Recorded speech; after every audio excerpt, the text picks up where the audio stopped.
আর সাথীদেরকে কি ম্যাম পড়াতে বলেছিল? কি পড়াচ্ছিল? ফুল দিয়েছে না মাই। আমি ভুলে গেছি।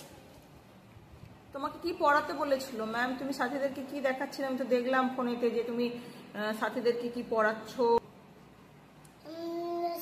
আমি চ বলছিলাম, ও চ বলছিল। তুই স বলতে বলছিলি আর তোর সাথী চ বলছিল, তার জন্য না করতে নেই। তোমারই তো সাথী, তুমি ভালোবেসে বুঝিয়ে দেবে।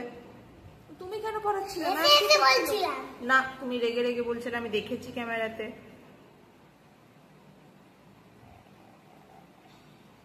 আচ্ছা তুমি আমার একটা কথা বলো, তুমি পড়াচ্ছিলে কেন? ম্যাম কি করছিল? ম্যাম জানতে চাইছে কে কে পড়ে নে আর কে কে পড়েছে। আচ্ছা জানতে চাইছিল, তো তার জন্য তোকে কেন পড়াতে বলেছিল? যে জানাতে জেনেতে চাইছিল তো অভিনন্দাকে সব অভিনন্দা সব পারে নাকি পারে না। আচ্ছা ওইটা জানতে চাইছিল ম্যাডাম, তাই তো? ওই জন্য তোমার সাথীদেরকে পড়িয়ে দিতে বলেছিল। আমাদের ক্লাসেতে কে কে এসেছে জানো? কে গো? New whiteboard. New whiteboard এসেছে? আচ্ছা অনেক বড় ছিল। হ্যাঁ তোরা কি সিস্টার দেখলে লাগাতে পেরে গেছে। সিস্টার লাগাতে পেরে গেল? ও